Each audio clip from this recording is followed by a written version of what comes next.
Halo semuanya, selamat datang di channel yang tidak layak untuk dihina ini. Sebelum kita mulai, atur posisi santainya, seruput kopinya, dan mari kita berkhayal. Lan Jingyi terjatuh, dan akan memuntahkan darah. Tapi tubuhnya bukan jatuh ke belakang, namun tubuhnya malah jatuh di pangkuan Lin Tian. Melihat kalau dia jatuh di pangkuan Lin Tian, seketika saja ada rasa aneh di hati Lan Jingyi. Dia sedikit menggigit bibirnya sambil memandang Lin Tian. "Kamu tidak apa?" tanya Lin Tian dengan lembut, sambil menghapus darah dari mulut wanita itu. Lan Jingyi hanya menggelengkan kepalanya saja, itu pertanda kalau dia tidak apa-apa. Dia pun segera berdiri dari pangkuan Lin Tian, dan kembali berdiri di belakang Lin Tian. "Saudara Yan, apakah kamu tidak terlalu kejam?" ucap Lan Dan dengan marah ketika melihat putrinya terluka.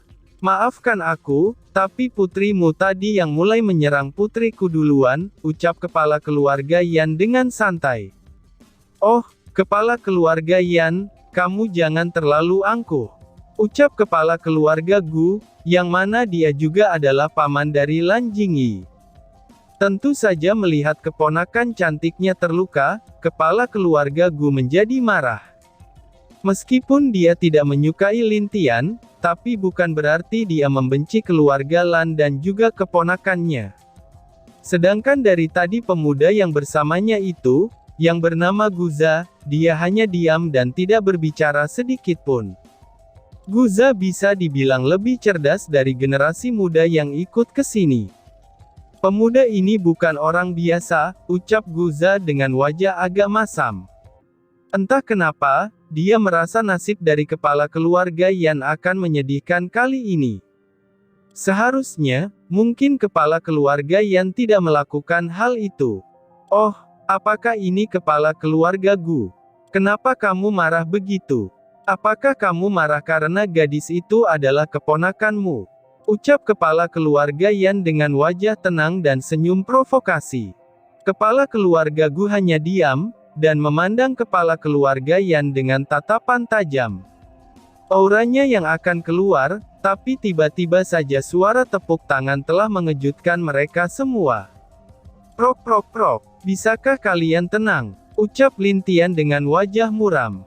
"Heh, bocah, bisakah kamu yang tenang dan jangan ikut campur? Ini adalah urusan kami orang dewasa, jadi kamu tidak perlu ikut campur," ucap kepala keluarga Yan kepada Lin Tian dengan tersenyum. Kenapa aku merasa kalau kepala keluarga Yan ini akan menderita?" ucap kepala keluarga Ju dengan suara yang pelan, tapi itu terdengar oleh pemuda yang agak marah dengan Lin Tian tadi. "Ayah, apa maksudmu? Apakah kamu berpikir kalau pemuda itu kuat?" tanya anaknya tersebut. "Nak, kamu harusnya berpikir, kenapa leluhur meminta kita untuk mematuhi semua perintah pemuda ini? Karena menurutku, pemuda ini bukanlah pemuda biasa. Dan kamu juga harusnya bisa mengubah sikapmu yang terlalu ceroboh dan sombong itu," balas kepala keluarga Ju yang terlihat lebih bijaksana. "Oh, aku mengerti ayah, hanya saja, aku tidak suka dengan orang yang sombong, tapi tidak memiliki kekuatan seperti ini," ucap anaknya memandang ke arah Lin Tian, dan kemudian terdiam akibat perkataan kepala keluarga Yan tadi.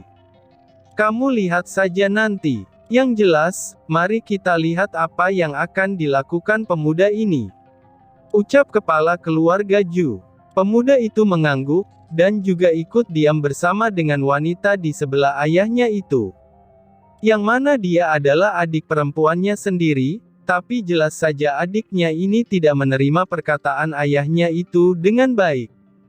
Karena menurutnya, Lin Tian yang memakai topeng ini bukanlah orang yang baik, dan juga tidak bisa dipercaya.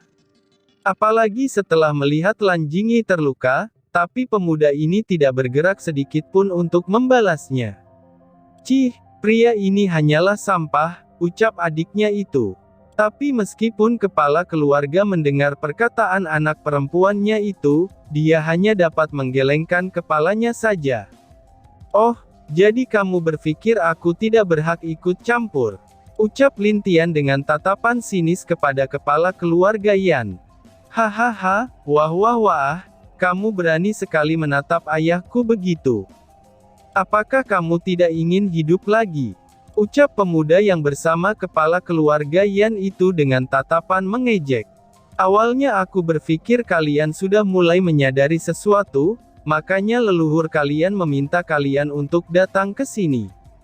Tetapi tidak kusangka, ternyata malah aku yang menyadari sesuatu dari sikap kalian ini, ucap Lin Tian sambil menghela nafas berat. Mendengar perkataan Lin Tian, kepala keluarga dan dua anaknya itu terlihat tidak peduli. Dia memandang Lin Tian dengan tatapan mengejek dan provokasi, tapi selanjutnya wajah mereka berubah ketakutan. Bang! Ah! Dua anak kepala keluarga Yan terpental jauh sampai menembus dinding, sedangkan kepala keluarga Yan langsung berlutut di sana dengan terus memuntahkan seteguk darah setiap kali dia batuk. Uhuk, cerot, bang. Wajah yang lain juga segera berubah, bahkan Lan dan serta tetua keluarga Lan juga kaget, dengan apa yang mereka rasakan yang keluar dari tubuh Lin Tian. Aura ini.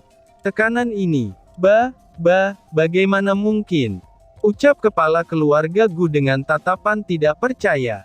Kalian tahu tidak, aku sudah cukup baik untuk tidak menggunakan kekerasan. Tapi kalian malah membuatku melakukan ini, ucap Lin Tian yang juga mengeluarkan aura membunuhnya di aula itu.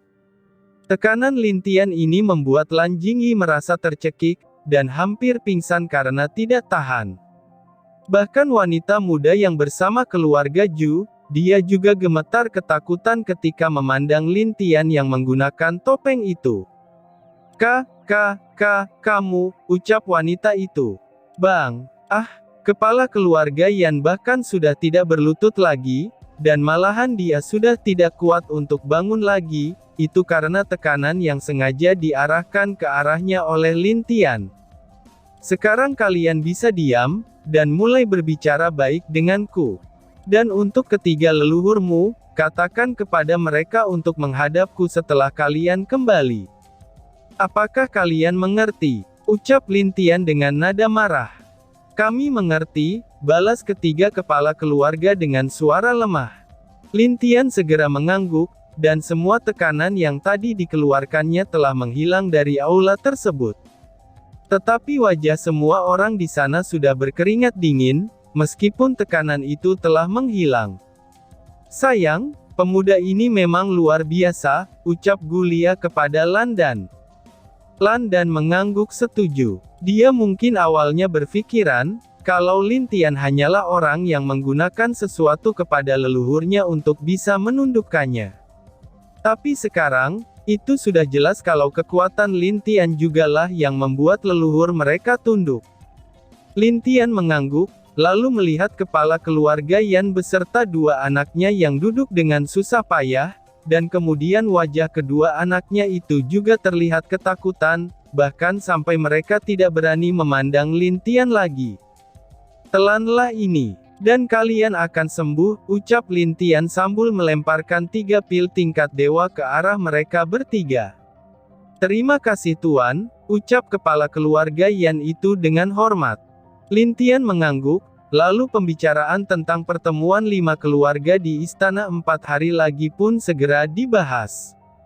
Lalu, Lin Tian mendengarkan setiap perkataan para kepala keluarga itu dengan tenang. Dia bahkan tidak berkomentar, dan hanya diam di tempat duduknya sambil menikmati teh buatan Lan Jingyi. Tuan, bagaimana menurutmu dengan pertemuan nanti? Apakah akan ada masalah? Tanya kepala keluarga Ju kepada Lin Tian. Lin Tian melihat kepada kepala keluarga Ju, lalu dia tersenyum ke arah kepala keluarga Ju itu, tapi senyumnya itu membuat kepala keluarga Ju sedikit merinding. Lin Tian hanya tersenyum ke arahnya sebentar, sebelum melihat ke arah kepala keluarga Gu dan juga Yan. Lalu Lin Tian memandang Lan Dan dengan wajah yang biasa saja. Paman Lan, ceritakan apa yang kita temukan kepada mereka, ucap Lin Tian kepada Lan Dan. Landan pun mengangguk, dan kemudian Landan segera menceritakan semua yang juga mereka dapatkan dari beberapa hari ini. Tentu saja hal itu membuat mereka kaget, bahkan sampai tidak dapat berkata-kata lagi. Dan lebih kagetnya lagi saat mereka mendengar, kalau hilangnya semua wanita dan anak-anak di alam kehancuran juga berhubungan dengan keluarga kerajaan itu. Wajah dua wanita dari keluarga Ju dan juga Yan terlihat sangat marah, dan mereka tidak menyangka kalau akan ada orang sekejam itu di dunia ini.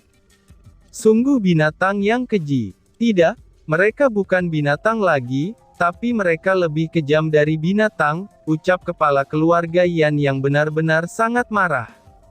Meski awalnya dia melawan Lin Tian, itu murni karena dia tidak tahu siapa Lin Tian. Tapi sekarang, karena dia tahu semua hal yang terjadi berhubungan dengan keluarga San, dia menjadi sangat marah sampai ingin pergi dan membunuh semua orang di keluarga San itu. Kepala keluarga Ju juga murung setelah mendengar cerita Landan. Jika semua itu benar, bisa-bisa semua orang di alam kehancuran akan jatuh dalam kepunahan serta akan berkurangnya ahli di alam kehancuran ini. Kemarin kami baru mengubur dan juga menyelamatkan 60 di antara mereka. 40 orang masih bisa diselamatkan, tapi trauma yang dialami oleh mereka, itu kemungkinan besar hanya setengah yang bisa disembuhkan, ucap Landan dengan wajah sedih juga. Hufha, saudara ipar, apakah semua orang yang mati di gerbang itu berhubungan dengan keluargamu? Tanya kepala keluarga Gu. Mendengar pertanyaan itu, yang lain juga memandang Landan sambil menunggu jawabannya. Tentu saja Landan hanya bisa menggelengkan kepalanya, karena memang bukan dia yang melakukan itu. Tuan Lin yang melakukannya, dan semua informasi penyusup yang kalian dapatkan oleh leluhur, itu semua dari Lin Tian juga, jawab Landan sambil menatap dengan hormat Lin Tian. Apa? Wajah mereka terlihat kaget lagi sambil memandang Lin Tian, karena pemuda ini sungguh bukanlah orang biasa-biasa saja. Semua yang dia lakukan benar-benar penuh perhitungan, tapi sejak tadi dia belum berbicara sedikit pun tentang masalah yang akan terjadi 4 hari lagi. Itu memang aku yang memerintahkannya, tapi itu juga bukanlah keinginanku. Bagaimanapun juga, itu bisa dibilang di luar dari rencanaku, ucap Lin Tian sambil tersenyum. Mana mungkin dia memberitahu mereka, kalau kucing yang tidur di kepalanya inilah yang melakukan semua hal itu.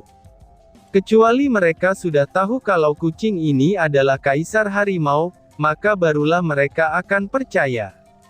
Lalu, apa yang harus kita lakukan sekarang? Karena menurutku, pertemuan 4 hari lagi ini bukanlah pertemuan biasa, ucap kepala keluarga Ju. Kalian bersiaplah. Kumpulkan pasukan kalian untuk menyerang istana kerajaan dalam waktu 4 hari lagi, ucap Lin Tian dengan tenang. Tapi setelah mendengar jawaban Lin Tian, wajah semua orang terlihat aneh. Kenapa Lin Tian terburu-buru untuk menyerang istana di saat pertemuan nanti? Pikir semua orang-orang. Kalian tidak akan pernah mengerti. Alasan mereka mengumpulkan anak-anak, itu pasti untuk melakukan pengorbanan. Dan kemungkinannya saat kalian datang ke pertemuan itu, keluarga kalian akan diserang dan kalian akan terjebak di istana, ucap Lin Tian. Apa? Seru semua orang yang terkejut. Itu tidak mungkin kan? Mereka sudah tahu kalau keluarga kami dijaga oleh Dewa Surgawi. Dan menurut berita, mereka tidak punya ahli di level itu, ucap kepala keluarga Gu. Itu belum tentu benar. Kalian hanya melihat dan mendengar berita dari luar saja. Aku hanya bisa mengatakan kepada kalian, kalau aku pernah bertarung dengan orang-orang ini, balas Lin Tian tanpa mengatakan alasan yang lebih jelas. Mendengar itu semua, orang-orang hanya bisa terdiam. Jika itu benar, maka di saat mereka ke istana baik mereka maupun keluarga mereka, semuanya akan berada dalam bahaya. Jadi, kenapa mereka tidak bertahan dan malah menyerang? Itulah yang sekarang difikirkan oleh mereka. Aish, kalian kenapa bodoh sekali? Kalian tadi bilang mempunyai leluhur kan? Biarkan dia membereskan semua pasukan itu, ucap Lin Tian dengan senyum percaya diri. Karena setidaknya, keempat leluhur itu sekarang sudah meningkat dari sebelumnya. Tapi semua kepala keluarga masih belum tahu akan hal itu, dan mereka hanya tahu kalau leluhur mereka telah sembuh dari penyakit mereka. Tetapi jika begitu, di saat kita ke istana, maka tidak akan ada yang dapat melawan Raja Kehancuran dan Tetua Agung, ucap kepala keluarga Yan dengan sedikit menghela nafas. Mereka berdua serahkan padaku. Kalian hanya perlu menyelesaikan yang lain, dan aku akan ikut dengan kalian sebagai pengawal keluarga Lan, ucap Lin Tian dengan tenang. Awalnya mereka semua ragu kepada Lin Tian, tapi setelah ingat kekuatan Lin Tian tadi, mereka mengangguk setuju dengan rencana Lin Tian. Bahkan dua wanita yang tadi membenci Lin Tian, kini sedikit kagum dengan pemuda yang duduk dengan tenang di depan mereka itu. Hanya Lan Jingyi yang berdiri dengan tenang tanpa terganggu sedikit pun. Sejak dia percaya pada Lin Tian, dia tidak pernah meragukan kekuatan Lin Tian lagi. Baiklah, kalian bisa bubar. Tapi kalian harus berhati-hati untuk beberapa hari ini, dan misi ini jangan sampai bocor keluar, ucap Lin Tian. Semuanya mengangguk, lalu pertemuan pun berakhir. Lin Tian berjalan keluar duluan, lalu Lan Jingyi di belakang mengikutinya. Adik, sepertinya keponakan menemukan pria yang hebat, ucap kepala keluarga Gu kepada Gu Lia. Kakak, jangan bercanda. Mereka tidak memiliki hubungan apapun, balas Gu Lia dengan agak malu. Hahaha, apakah begitu? Bagaimana jika memberikan pria itu kepada keluarga Ju kami? Ucap kepala keluarga Ju. Saudara Ju, jangan seperti itu, aku telah dipukuli dengan menyedihkan seperti ini karena kalian, tapi kalian malah hanya berpikir tentang pemuda itu, ucap kepala keluarga Yan. Hahaha, bukankah saudara Yan sendiri yang ingin menjadi orang jahatnya di sini sebelum kita masuk? Ucap kepala keluarga Ju. Kepala keluarga Yan hanya dapat menggelengkan kepalanya, sambil melihat kepala keluarga yang lain. Memang benar dia sendiri yang menawarkan diri untuk menguji Lin Tian, tapi dia tidak menyangka kalau pemuda itu sangatlah kuat. Sudahlah, mari kita bersama-sama mulai membersihkan kekacauan alam kehancuran ini. Kita telah sangat melemah sejak kepergian Dewa Kehancuran yang aslu, dan semua orang kuat kita di zaman dulu, ucap Lan Dan dengan wajah sedih. Iya, tapi itu keputusan mereka bukan, dan kita juga tidak dapat berbuat apa-apa, balas kepala keluarga Ju. Yang lain juga sangat sedih, mengingat semua hal yang terjadi dulu terhadap alam kehancuran mereka. Sejak kepergian dan pengkhianatan Dewa Kehancuran, alam mereka menjadi ejekan oleh alam yang lainnya. Dan bahkan, mereka sekarang jadi alam yang terlemah dari semua alam yang ada. Dan tiba-tiba saja bersambung. Sekian dan terima kasih banyak.